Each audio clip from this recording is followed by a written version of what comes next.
Aujourd'hui, on pourrait dire qu'on va découvrir en même temps ensemble le thème du jour. Il n'y en a pas de fixé, et puis on va voir ce qui va venir. Évidemment, l'axe principal, c'est toujours de constater de première main, hein. Quand je dis de première main, c'est ça, c'est ne pas se fier à ce que on a lu à ce qu'on a entendu, à ce que même ce qui va être évoqué ici, maintenant, et de se contenter simplement d'évoquer pour dire satisfaire une curiosité, voilà, et nourrir le mental. Non, c'est bien plus vaste que cela. L'invitation qui nous est faite ici, c'est vraiment de constater, de se rendre à cette évidence, voilà, de ce qui est ici même au cœur de nous-mêmes. Le deuxième empêchement peut-être qu'il pourrait y avoir, ce serait de conserver une idée de comment ça va être, de comment ça doit être.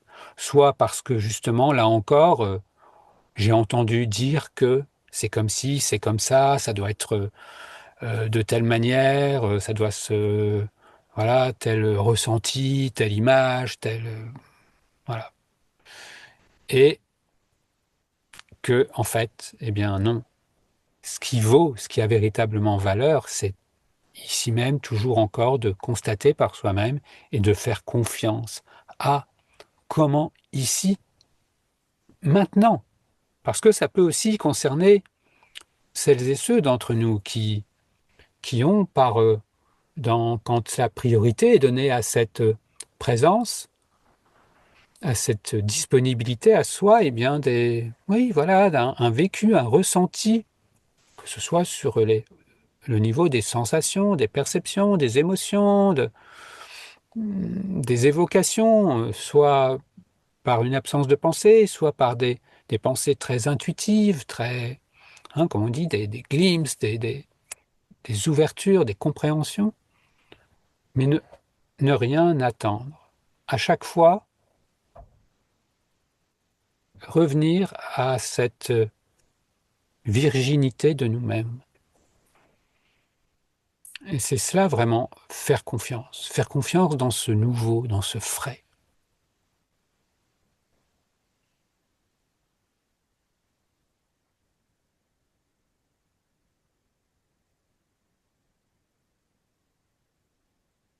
Quatrième, on pourrait dire, point qu'on pourrait évoquer encore,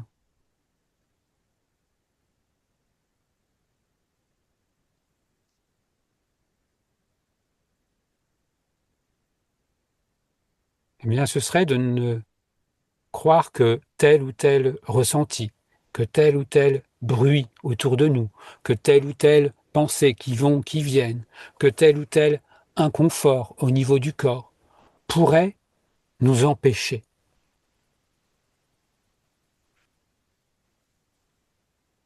d'être en contact, on pourrait dire, en présence de ce qui de nous est inconditionnel.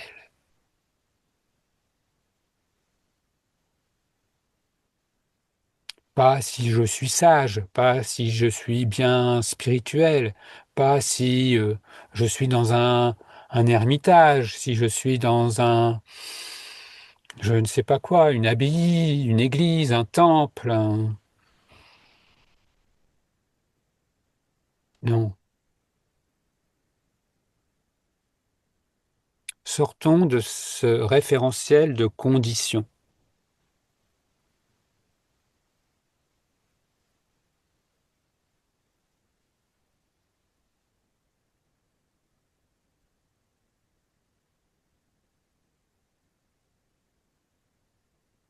Nous pouvons avoir les yeux fermés, nous pouvons être assis, nous pouvons, voilà, trouver la juste position pour revenir à ce qui de nous ne nous a jamais quittés,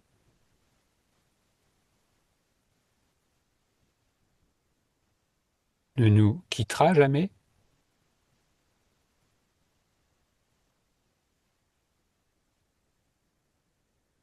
et n'est disponible et contactable que maintenant.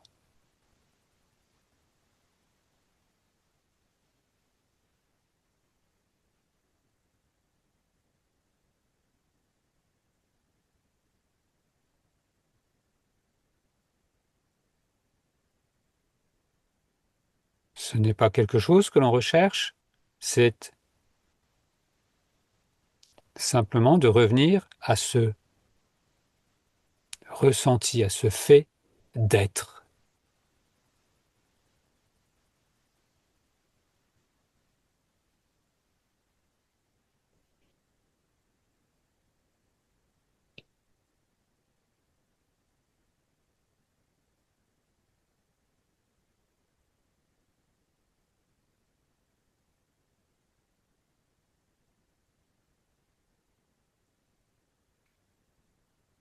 Sans l'associer à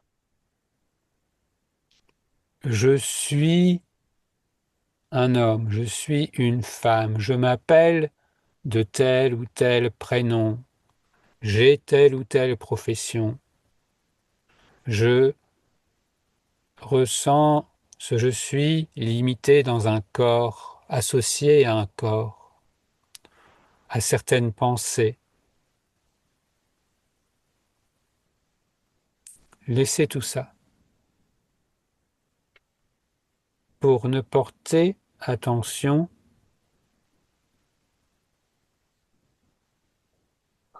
qu'à ce sentiment d'être.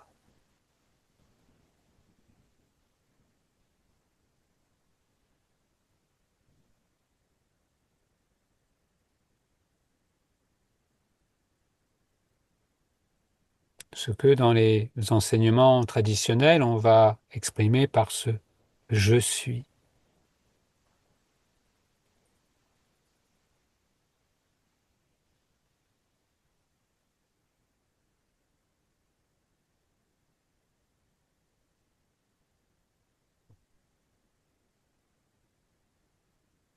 Et là encore, je ne confonds pas le panneau indicateur où il est marqué je suis avec ce ressenti.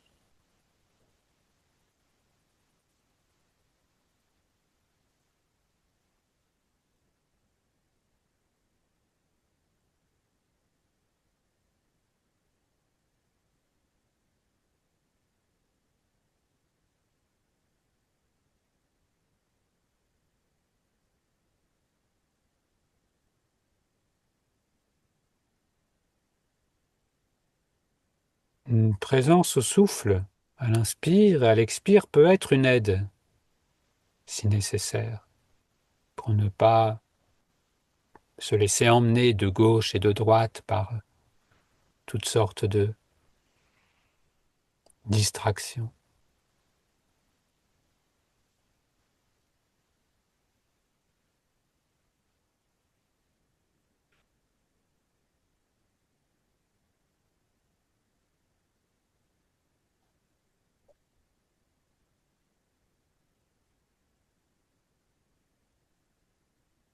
Et si nous nous intéressons au souffle, eh bien, sans vouloir changer quoi que ce soit là, nous ne sommes pas là ici dans un exercice de yoga, de pranayama, qui peuvent avoir leur intérêt à certains moments, mais ici c'est simplement revenir à la plus simple expression de nous-mêmes.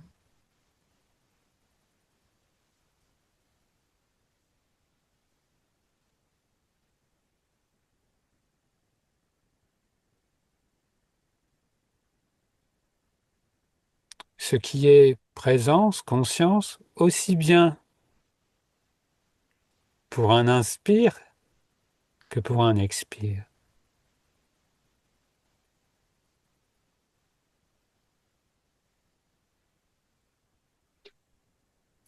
Ce qui est simple présence consciente aussi bien pour les pauses entre les inspires et les expires.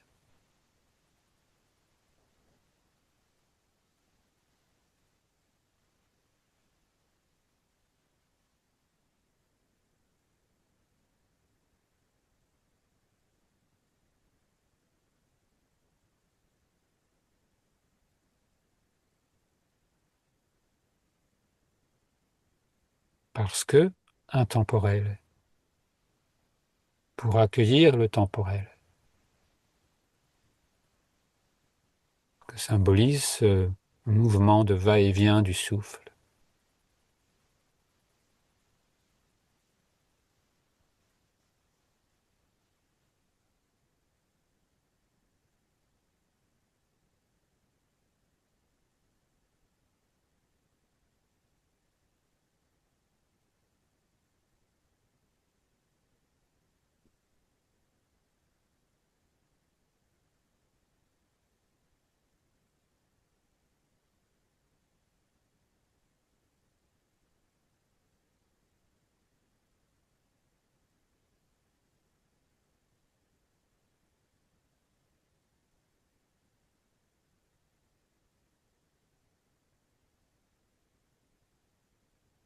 Cette simple présence consciente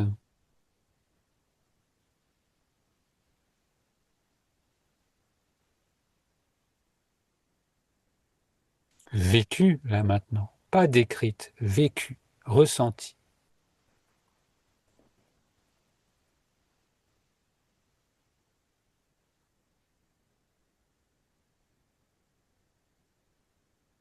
peut se vivre au niveau des sensations corporelles de telle ou telle manière, par tel ou tel ressenti.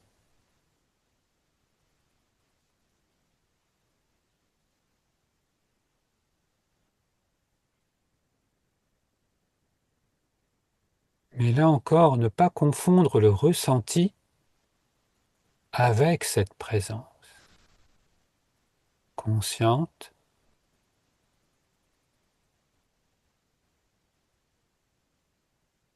qui ne se limite pas à un ressenti, qui ne se limite pas à une localisation.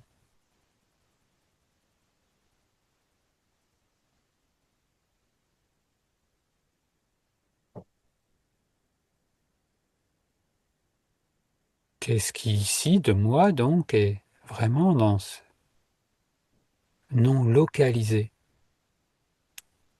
on va dire sans taille.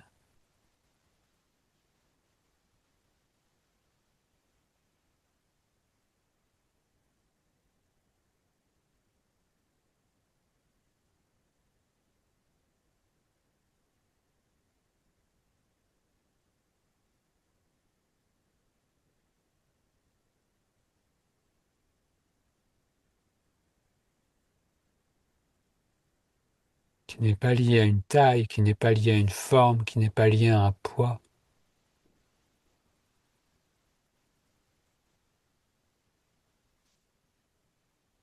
Mais en quoi, en qui, des sensations liées au plan physique peuvent être ressenties. De mouvement, de tension, d'espace, de détente, d'énergie, mais aussi de fatigue, peu importe. Les sensations vont et viennent.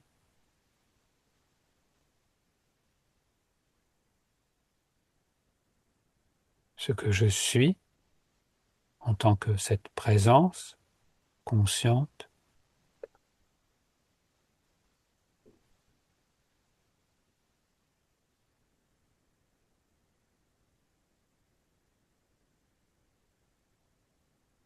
est libre de l'identification à ceci ou à cela.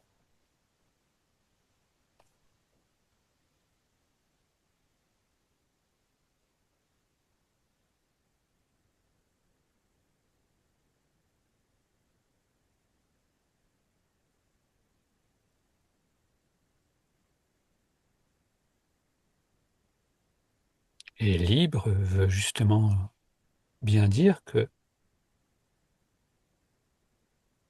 ça n'est pas dépendant de l'absence ou de la présence d'une identification.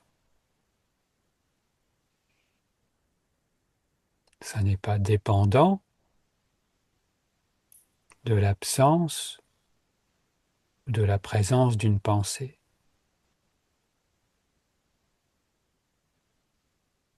Libre, c'est au-delà de.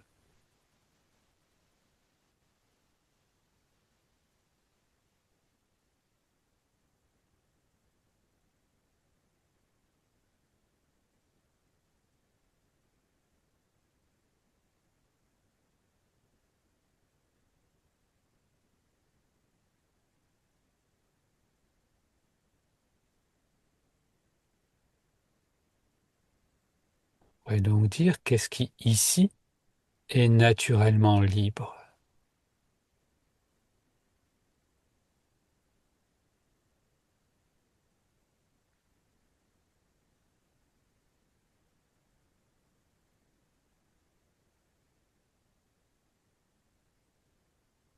Et ce qui est naturellement libre n'a pas besoin de se libérer.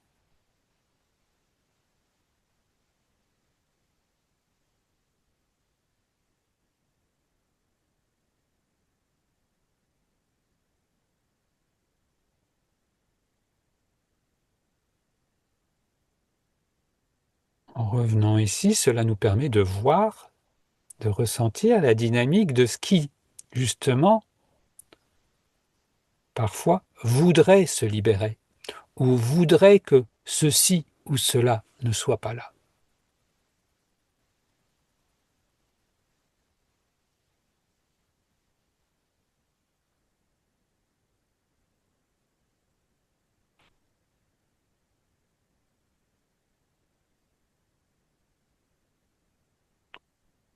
Simplement observer.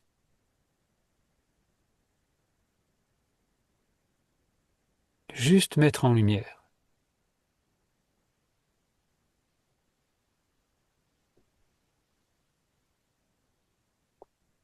Et on pourrait dire, voilà, ressentir peut-être on peut dire les sensations, le parfum, ce sont peut-être les mots les plus adaptés, la densité, l'espace que génère le fait d'être soit juste dans cette présence, dans ce je suis,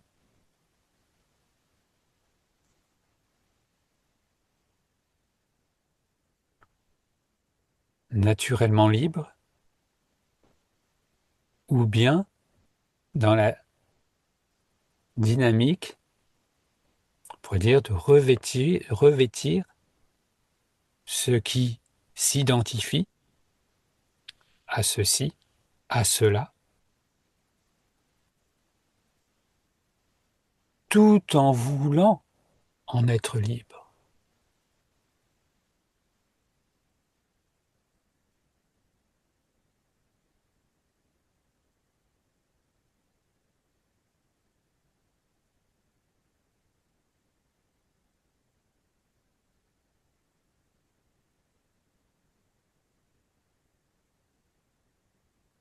Et ici, rien à combattre. Juste mettre en lumière. Juste observer, prendre conscience, constater.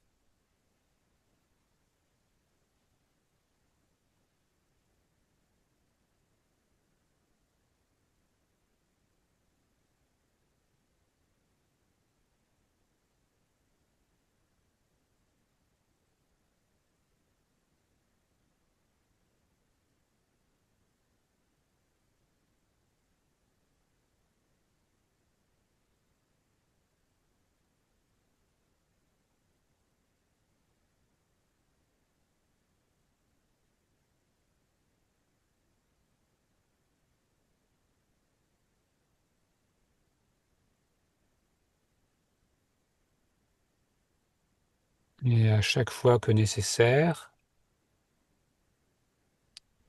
comme si l'attention était partie vers une sensation, vers une pensée,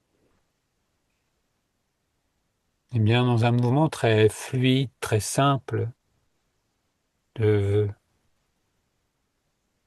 voilà, constater ce mouvement et se poser dans ce qui en fait n'a pas, on pourrait dire, bougé, de ce qui n'a pas changé, dans ce qui est toujours ici même.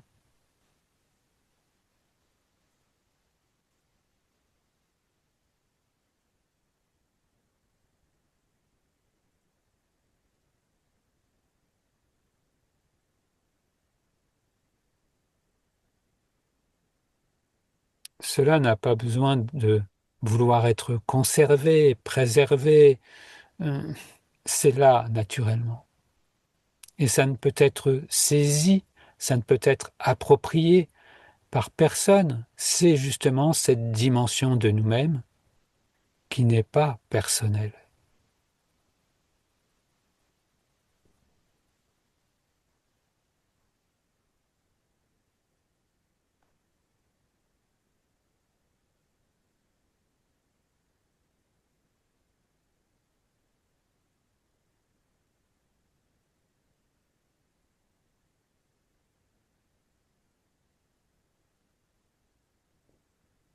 Cette dimension de nous-mêmes qu'on appelle la conscience pure, la conscience non identifiée, c'est cette invitation que nous fait Nisargadatta Maharaj à revenir dans ce simple je suis,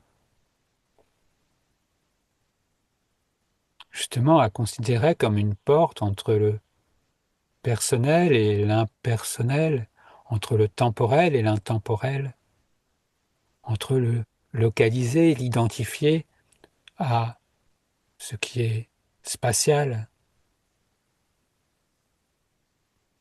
Ça nous ramène, par exemple, pour eux, ceux qui auraient le référentiel dans le christianisme de ces paroles du Christ qui dit « Je suis la porte qui mène au Père ».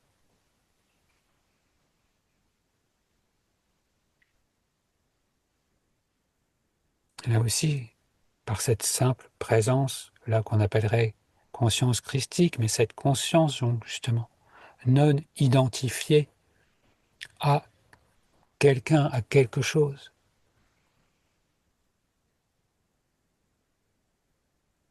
Nisargadatta dirait « Je suis mène à l'absolu », même dimension, ce non manifesté,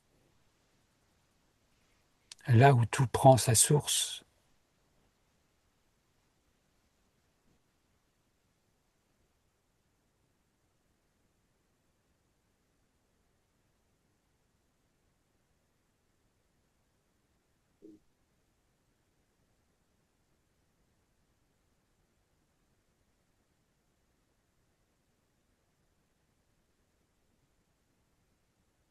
Et on pourrait dire cette porte qui nous mène au cœur de nous-mêmes, eh bien, elle n'est pas difficile à trouver. Quand elle nous semble fermée pour des raisons ou autres, c'est que nous ne sommes pas dans la bonne dynamique et au bon moment, c'est-à-dire maintenant. Et au bon endroit, c'est-à-dire de revenir dans cette simple présence consciente. Parce qu'en réalité, cette porte est automatiquement ouverte.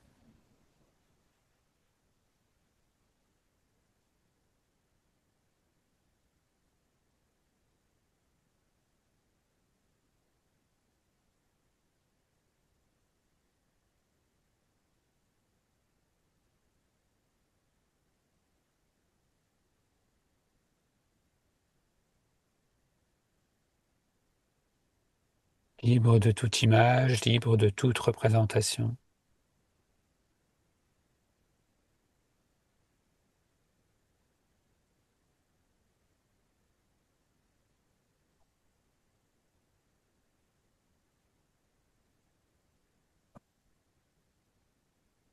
Libre de toute image de nous-mêmes et du monde, et voir que ce sont des images, des représentations.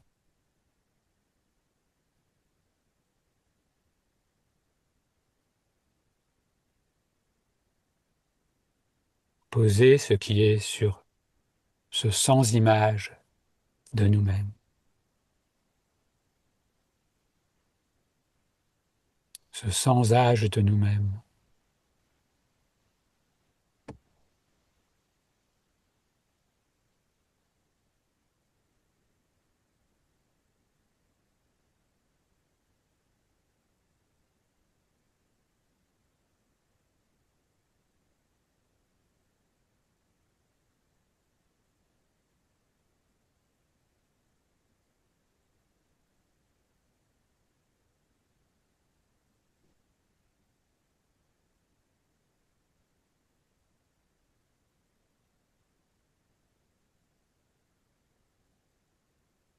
Ce sans-âge, ce sans-image n'est pas quelque chose de fermé, dans lequel se réfugier, s'enfermer, non, bien au contraire.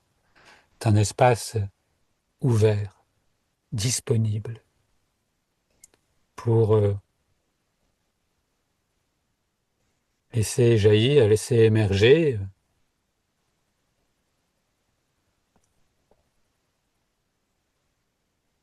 les sensations, les perceptions, les ressentis, les émotions, des pensées, des évocations, des images.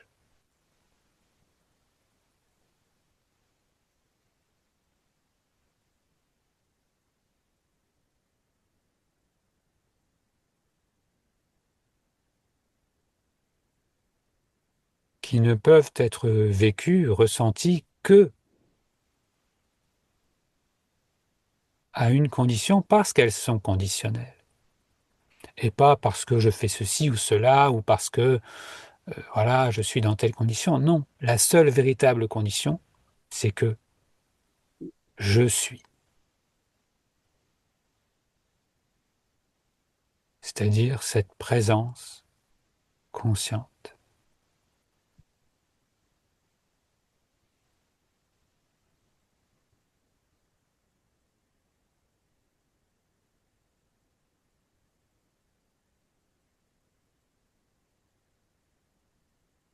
Présence consciente tout aussi bien pour l'état de veille qui nous fait apparaître ce monde tel que nous le partageons, qui nous fait apparaître l'état de sommeil profond, sans rien dedans, avec la perte de notion de temporalité,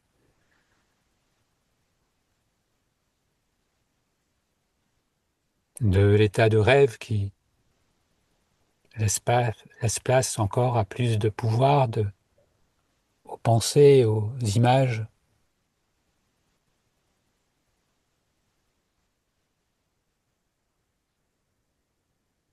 Chacun de ces états et bien d'autres encore peuvent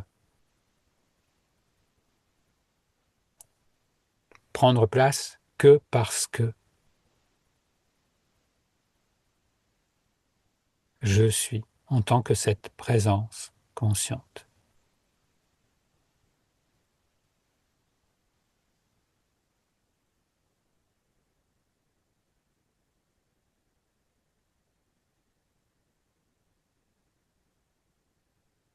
Et que les yeux soient ouverts ou que les yeux soient fermés,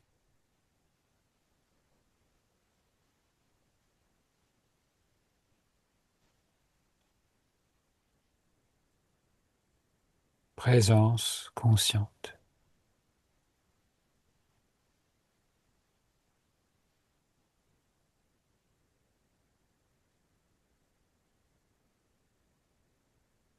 Que je sois tranquillement installé dans un environnement tranquille, que ce soit là, cet environnement qui est accueilli, là, qui se manifeste de cette manière-là, ou un environnement plus agité, présence consciente.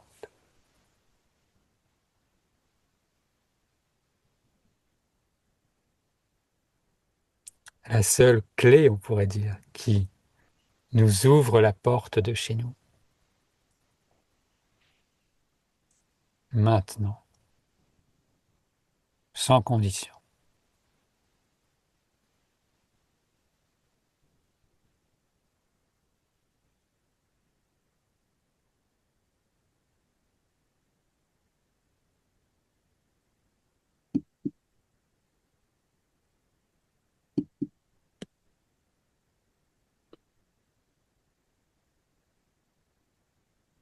Et suivant les circonstances, nous trouvons le juste, pour dire, réglage entre un focus total, complet, sur cette présence consciente, et un peu comme on mettrait des diapositives en superposition. Eh bien, on peut faire des allées et venues de transparence et de laisser plus de place sur le devant aux sensations, aux perceptions, aux sons, aux images. Mais à chaque fois que nécessaire, nous pouvons revenir à ce plus simple de nous-mêmes. Il n'est jamais perdu, c'est cela même qui éclaire toute chose, qui donne, on pourrait dire même vie à toute chose, à toute situation.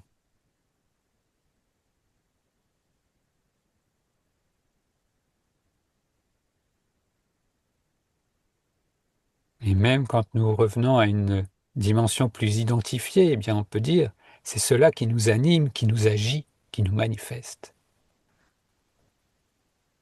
Mais dans notre totalité, c'est-à-dire qui anime, qui agit, qui manifeste, tout.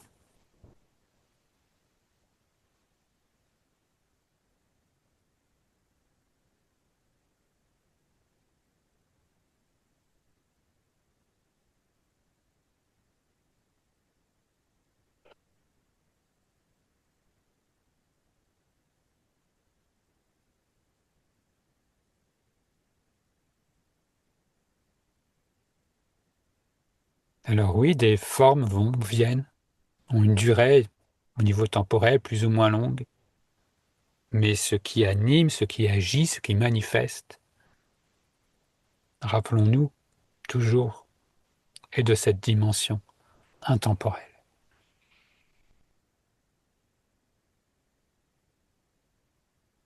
impersonnelle.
Et on pourrait dire que si on veut ensuite,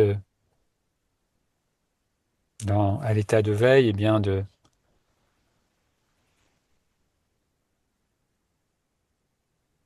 pratiquer quelque chose, eh bien ça peut être simplement de constater, se rendre à l'évidence que cette présence consciente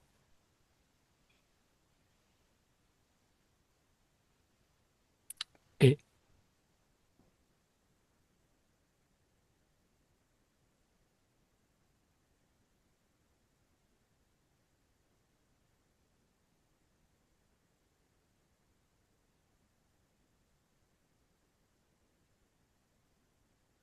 Et cela n'empêche pas de parler, de regarder, d'interagir. de ressentir,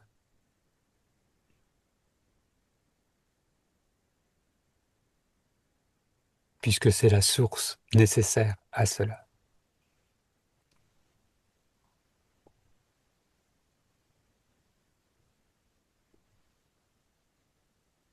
Ça n'empêche même pas de se prendre pour quelqu'un, et ça n'empêche même pas de s'oublier en tant que cette dimension-là. En apparence, en tout cas, par moment.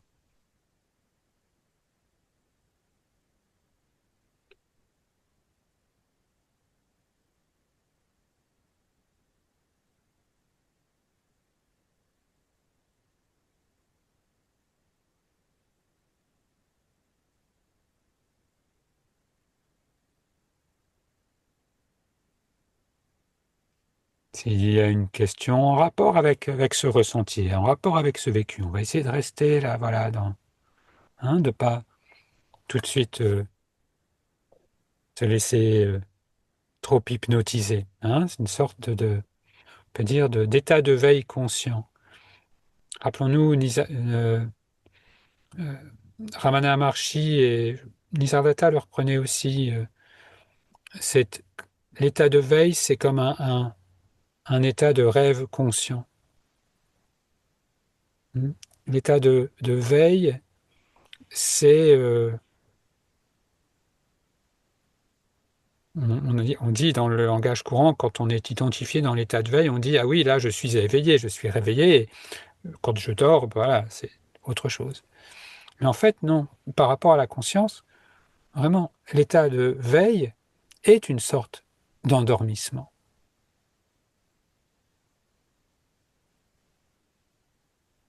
Donc, le vivre comme on ferait un rêve éveillé, avec une conscience, oui, d'accord, il y a un rêve. Il n'y a pas besoin que ça s'efface, bien au contraire, non. Ce qui nous intéresse, c'est ça. Et de le réaliser, de se réaliser vraiment. Voilà. Se réaliser notre véritable dimension d'être dans ce miroir de temps et d'espace. Alors, il y a dans l'ordre, moi j'ai vu Eduardo en premier, et après j'ai vu Didier, et après Anne-Elisabeth. Alors, on va donner la parole à Eduardo. Merci. Est-ce que vous m'entendez? Oui. Oui, très bien, Eduardo, pas de souci. Alors, ce que je voulais dire, c'est que il me semble que notre difficulté majeure, c'est de devoir être l'auteur de nos actes. C'est-à-dire que tout se résoudrait si on était prêt à être personne. Tout à fait, Eduardo, c'est très juste. C'est ça qui, en fait, c'est dans ce que tu viens d'évoquer, ça en fait une autre manière d'évoquer en fait la dynamique qu'on vient d'expérimenter, c'est-à-dire de se rendre compte que dans cette simple présence, les choses peuvent continuer de se faire. Ça ne veut pas dire rester immobile, ne pas oser sortir de se lever de son coussin de méditation ou de sa chambre ou de son ermitage. Non. Mais comme tu le dis, très vite, pris par ce jeu aussi, parce que tout nous y porte. Nous, quand nous allons dans la rue, voilà, bonjour, comment vous vous appelez, votre carte d'identité, votre passeport, qui êtes-vous, voilà, ou j'ai un courrier pour monsieur machin, madame une telle, voilà, tout nous porte à ça. Mais de pouvoir, par ce jeu comme je l'ai évoqué, de transparence, voilà, de ne plus se laisser hypnotiser et complètement emprisonner, mais de pouvoir laisser cette projection se faire, ce vécu se faire, tout en gardant cette attention présente en même temps sur cette présence immuable. Alors évidemment, eh bien, au départ, étant donné que nous sommes passés par une phase d'oubli, il est nécessaire comme d'y revenir, de se rappeler, de valoriser cela, même si on voit bien que c'est toujours là et toujours disponible. Mais il y a comme vraiment cette dimension de, oui, de redonner de l'importance, on pourrait dire, de se reconsidérer, on pourrait dire de se reconnaître dans les deux sens du terme, hein. Reconnaître, reconnaître, mais avoir de la reconnaissance, c'est-à-dire de l'estime, de la valeur pour cette présence consciente. C'est ce qui d'ailleurs fait toute la différence. Quelqu'un qui n'est quelqu'un, Hmm. donc on va dire la conscience complètement identifiée, va être en recherche de reconnaissance dans les actes, essayer de bien faire, d'être serviable, de faire ceci, de faire cela, d'être aimé, parce qu'il n'y a pas reconnaissance, ici même parce qu'il y a perte de cette reconnaissance essentielle de notre véritable dimension. Mais il y a quelque chose qui résiste à notre personne. Alors, c'est très beau et bien, j'irais, de le voir, de le contacter. Mais si tu peux observer cette résistance, juste l'observer. C'est ce qui était demandé tout à l'heure, de rester là aussi, on pourrait dire, de s'entraîner à être juste dans l'observation, dans le constat, et non pas dans essayer de faire toujours. Toujours, on est toujours dans vouloir que ce soit autrement que non. Justement, dans cette simple présence, constater, ressentir. Tu dis résistance, ça peut être ressenti aussi au niveau, par exemple, de sensations même physiques. Ça peut être certaines formes de pensée, d'images, d'émotions. Écoutez cela. Et voilà, voir que tout cela est sur quoi repose en fait l'identité personnelle, qui a besoin de ce conglomérat, on va dire, de pensées, d'images, de mots, pour s'habiller. On pourrait dire la conscience a besoin de s'habiller de tout ça, de ses propres créations, pour se limiter et pour s'identifier. Et la résistance même fait partie de ce vécu. En tant qu'être identifié, nous résistons. Nous résistons. Mais alors il y a un côté qui est un peu artificiel, mais il y a un côté qui est naturel. Toute forme entretient sa forme. Un rocher, un caillou a besoin d'entretenir sa cohésion, sa forme. Un arbre a sa forme. Un, un animal entretient aussi sa survie. Voilà. Et le corps va entretenir aussi sa vie, sa survie dans le sens de garder son état de fonctionnement, de santé. Et il Mais y a quand... quelque Oui, chose. vas-y. Vas-y, Ouais, Nathananda. ouais, il y a quelque chose qui me vient justement quand Eduardo, tu disais que il y a une résistance à n'être rien. Et en fait, on se rend pas compte, on dit toujours non. En fait, on dit vraiment beaucoup, beaucoup, beaucoup non à toutes les situations, à tout ce qui nous arrive. Et c'est en fait aussi justement comme pour entretenir une forme. Et quand on dit oui, en fait, il y a pas de, c'est fluide, il n'y a pas de forme. Ça se déroule, ça se passe, c'est sans forme, c'est-à-dire que ça passe d'une forme à l'autre et il y a un flux, il y a une fluidité. Et en fait, dès qu'on résiste, dès qu'on dit non, dès que ça nous convient pas, dès que, voilà, et c'est là que ça crée une forme, en fait. C'est là qu'il y a vraiment une forme et qu'on peut ressentir une densité et puis même une contraction et ça. Mais je pense que on on n'a pas constaté suffisamment.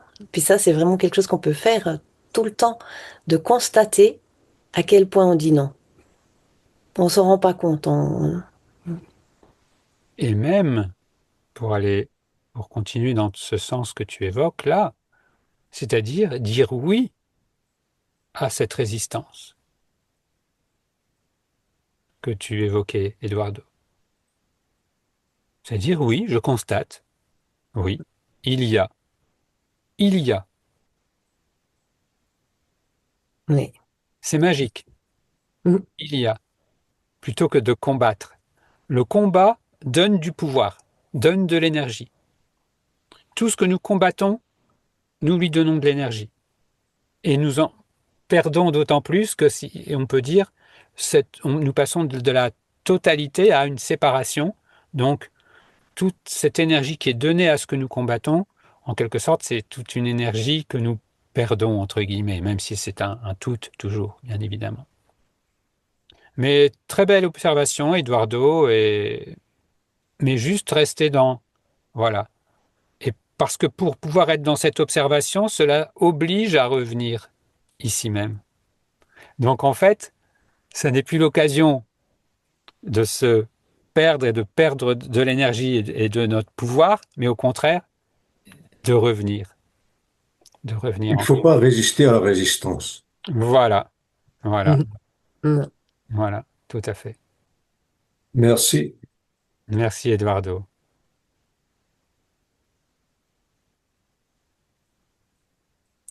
Didier, Pour une question, est-il juste de dire que nous partageons tous le même silence et que ce silence-présence nous maintient en vie par son souffle de vie lorsque nous nous inspirons?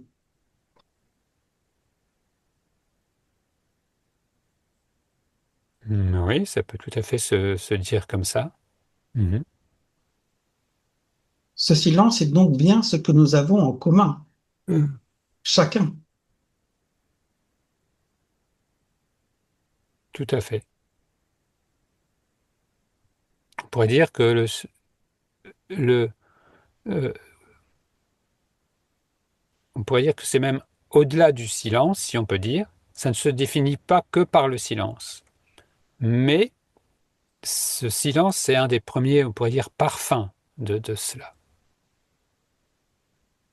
C'est quand nous l'évoquons là, ici, maintenant, nous sommes tous d'accord pour évoquer le fait que, voilà, il y a ce silence.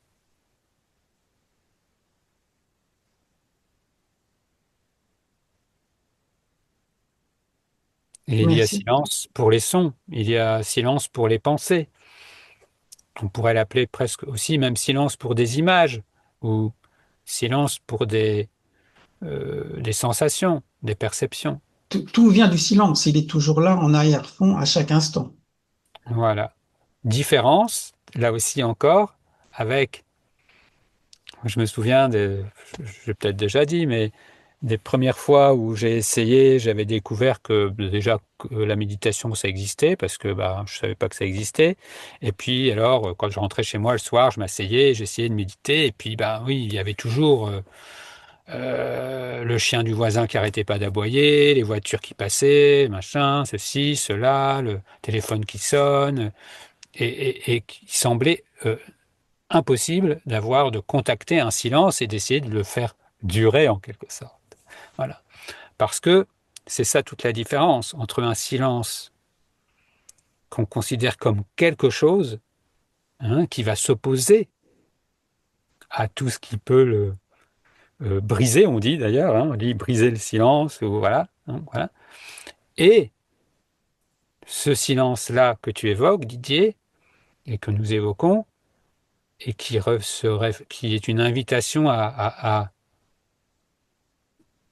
écouter cela, à s'écouter,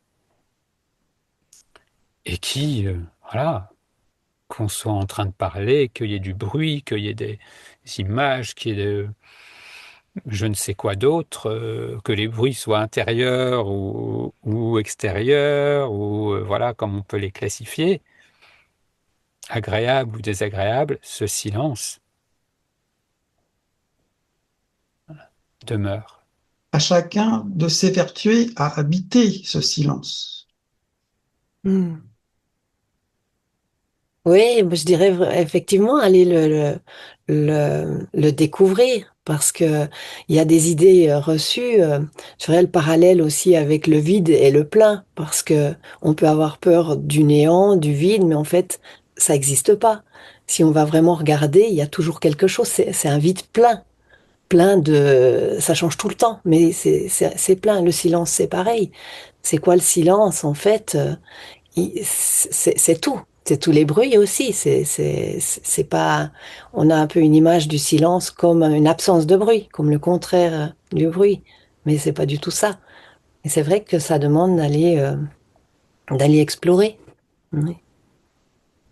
D'aller écouter, comme le disait Satyamuni. D'autant plus que ce silence est très joyeux.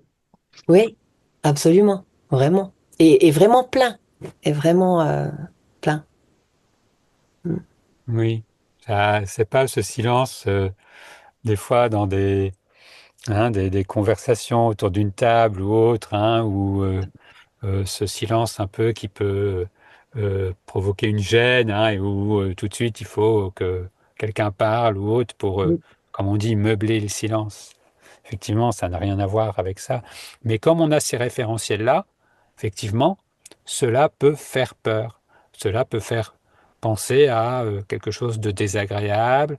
Cela peut faire penser à, comme tu l'évoquais, Nathananda aussi, au néant, ou voilà, toute une imagerie qui, curieusement, voilà, inverse toutes les valeurs, on pourrait dire. Hein.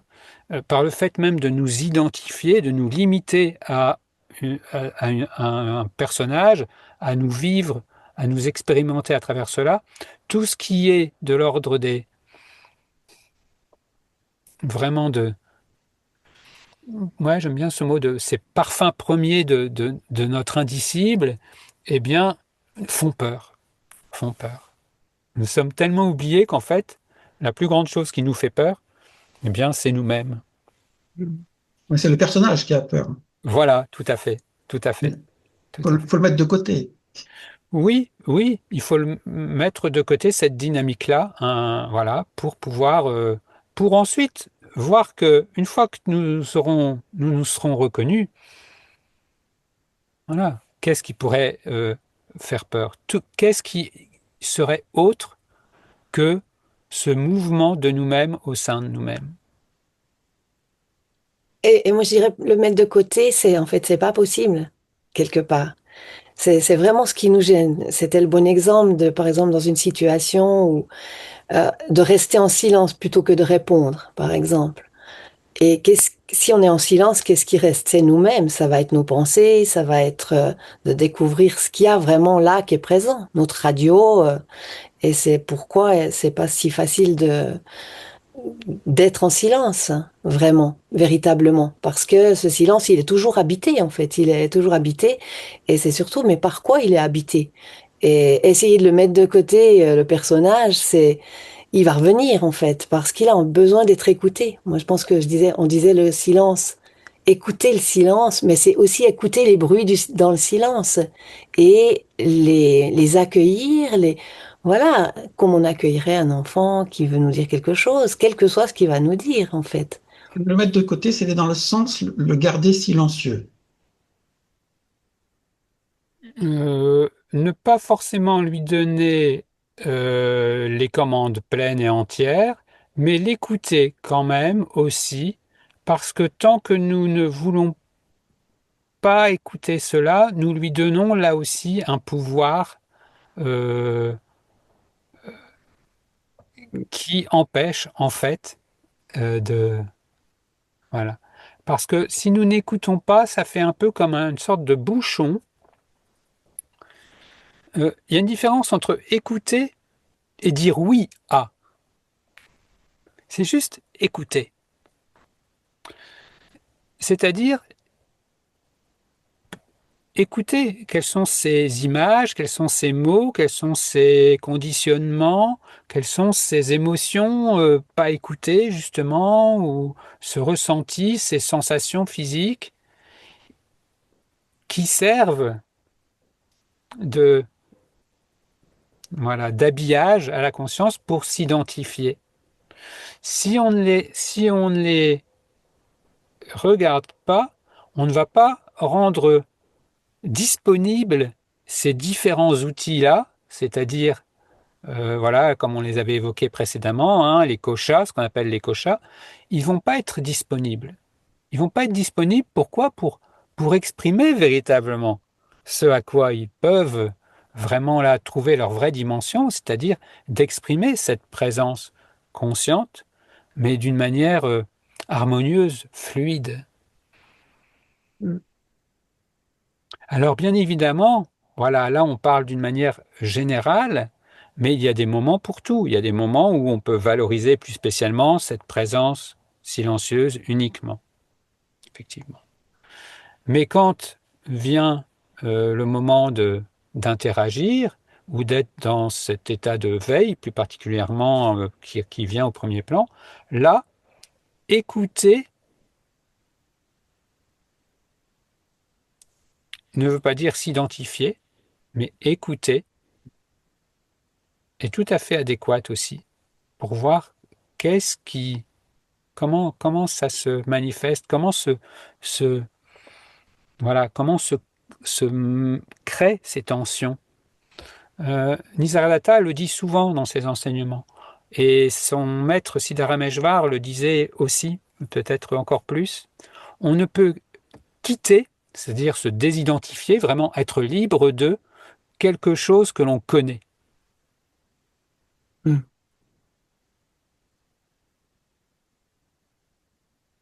Si je veux trop vite mettre de côté, non, non, je suis pas très vite, hein, on entend ça facilement dans les milieux justement un peu non duels, voilà. Euh, non, non, je ne suis pas le corps, je ne suis pas le mental, point barre, voilà, voilà. Non, ça marche pas, ça marche pas. On regarde, vous pouvez regarder, 5 ans, 10 ans, 15 ans, 20 ans, 30 ans, 40 ans, 50 ans, 60 ans, 100 ans, 200 ans, ce sera toujours la même chose. Parce que il y a rejet. C'est faire la différence entre s'identifier et regarder, écouter et rejeter. Ça demande il y a des nuances là voilà, à écouter en soi, c'est-à-dire dans quelle est l'attitude là? Quelle est l'attitude? Quelle est la dynamique? Quelle est l'attitude en moi? Là maintenant, Merci. dans la situation.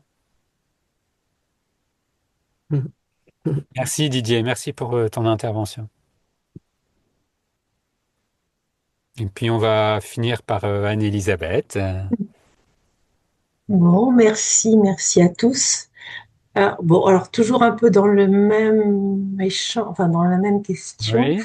Quand j'ai l'impression, enfin ça a l'impression ici d'accéder facilement à cette sensation, cette conscience présente, cet état d'être. Et en même temps, je me demande, est-ce que c'est bien ça? Ça y retourne facilement. Je vois la pensée qui arrive.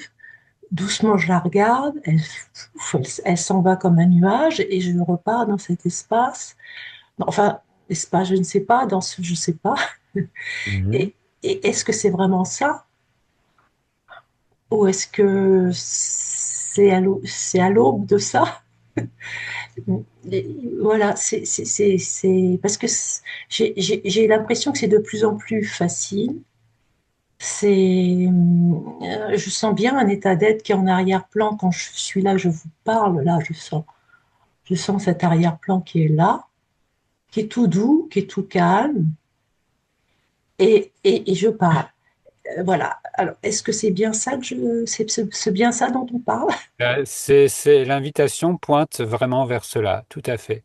Tout à Mm. fait, tout à fait. Et c'est normal aussi, c'est très bien que tu poses la question parce que c'est une question qui vient systématiquement au départ, en tout cas, voilà, c'est de, mais est-ce que c'est bien ça? Est-ce qu'il n'y aurait pas autre chose? Est-ce que je suis pas, voilà. Et ça, c'est le mental qui, euh, qui n'a pas, lui, euh, envie d'aller explorer dans ce sens-là parce que ça va amener à un moment donné, ça invite là où il perd son statut de celui qui sait tout, quoi, on va dire, de celui qui a réponse à tout. Donc, voilà, il va dire non, non, non, non, ça peut, non, non, là par là, non, c'est pas ça, ou c'est plus compliqué que ça, ou c'est plus, non, c'est autrement. Non, c'est normal que ce genre de forme de pensée arrive. Et c'est bien de les voir, bah, voilà, là aussi encore, une fois, et de faire confiance. Voilà. Et ça, c'est le rôle ben, du satsang, c'est de pouvoir poser ce genre de questions et euh, que on puisse que voilà qu'il y ait voilà quelqu'un sur le bord de chemin qui dise oui oui c'est bien dans ce voilà pour aller s'y rendre oui oui c'est bien cette direction même si bon allez voilà à l'intérieur cette direction mais c'est ça en fait tout simplement et c'est ce qui fait la différence quand on se promène quand on va on sait qu'on doit se rendre quelque part on a bien l'impression d'être sur le bon chemin ça ressemble bien on a les parfums voilà tout est là mais est-ce qu'on est bien sur le bon chemin oui oui oui, tout simplement. Merci. Merci, merci. Mm. En fait, on ne fait que pointer. Voilà, il n'y a pas de, euh, en ayant cette place, on va dire, de, Mm. bah, de guide comme on ferait une exploration, hein, ou un guide de montagne ou autre, ou d'excursion. Euh, voilà, on ne peut pas avoir le vécu, on ne peut pas donner le vécu à la place d'eux. On ne peut pas, il n'y a pas de coup de baguette magique à avoir ou autre. Bon, ça, c'est des fois l'illusion dans des systèmes qui sont basés en plus sur du pouvoir, bien souvent. Je ne dis pas qu'il n'y en a pas qui prétendraient ça ou d'une manière ou d'une autre. Mais en fait, non, c'est en chacun. C'est juste, voilà, comme on dirait à quelqu'un qui a perdu ses clés ou ses lunettes, qui les voit pas, ah tiens, regarde, elles sont là. Voilà. Ou est-ce que tu as pensé à regarder là? Voilà. Mais c'est aussi un témoignage, ça, tu le disais souvent, ça Hmm. hein, c'est un témoignage aussi. Voilà, Oui, témoigner la que plus, de de ce qu'on vit. tout à fait. C'est tout ça, tu fais bien de le rappeler. C'est la seule, je dirais la seule force, seul pouvoir qu'on a dans tout ça, c'est de notre propre témoignage. Mais Ça, on peut pas témoignage, tricher. voilà, il se fait de lui-même, par lui-même. Voilà, voilà.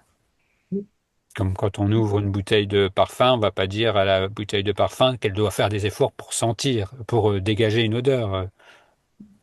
Ça se fait. Voilà. Tout comme on ne doit pas faire d'efforts, en chacun d'entre nous ici, aucun effort à faire pour être présence consciente. C'est la seule chose qui ne nous demande aucun effort. Il y a aussi quelque chose qui me vient, à quoi on pense pas souvent, mais pourtant dont on parle, c'est que ben justement, cette force du témoignage, c'est qu'en fait, ce qui passe vraiment, ce qui se communique vraiment, c'est au-delà des mots. Et ça, on dit que c'est, je sais pas, 80% de ce qui se transmet, enfin, ce qui transparaît, c'est au-delà des mots. Donc les mots, ils sont presque une décoration, mais en fait, s'ils sont pas habités, on le sent tout de suite. Et il y a quelque chose, voilà, à un moment donné, voilà, on peut pas tricher avec le corps, parce que c'est ça qui passe. Et on Mm. peut à peu près dire n'importe quoi pour finir. On pourrait parler de choses et d'autres, parce que c'est pas là que ça se situe. C'est, c'est drôle ça. On y pense assez rarement, pourtant c'est vraiment un fait qui a été observé et je pense que beaucoup d'entre nous savent, quoi, Mhm. connaissent. Tout à fait. Et c'est donc là aussi encore l'intérêt de ces satsangs, c'est que c'est une invitation commune que nous nous faisons à vibrer sur la même note, si on peut dire, quoi. Voilà. Sur ce silence, cette note qui serait ce silence, comme évoqué par Didier tout à l'heure. Voilà, ce silence premier. Voilà, sur la note de notre propre silence, notre bien commun. Mm. Mm, Mm. c'est beau. Eh bien, il est déjà 11h10 et donc nous allons rester sur voilà, cette écoute en chacun et Mm, mm, mm.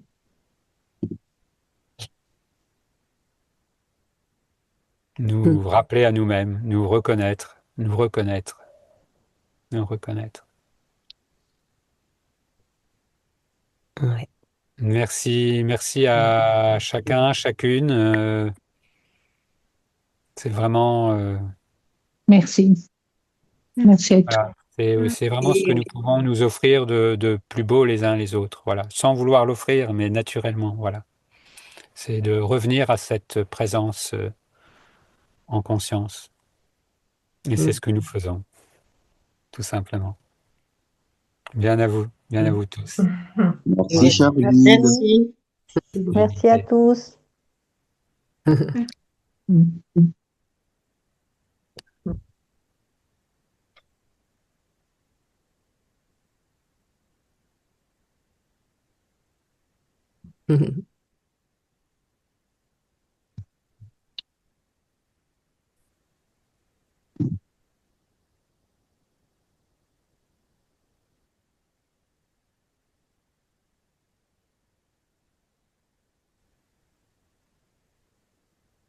Avant d'être quoi que ce soit, nous sommes cela.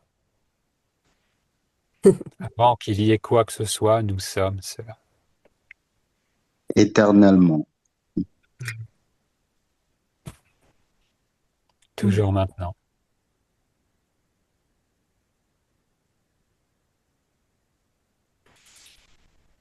Bien à vous.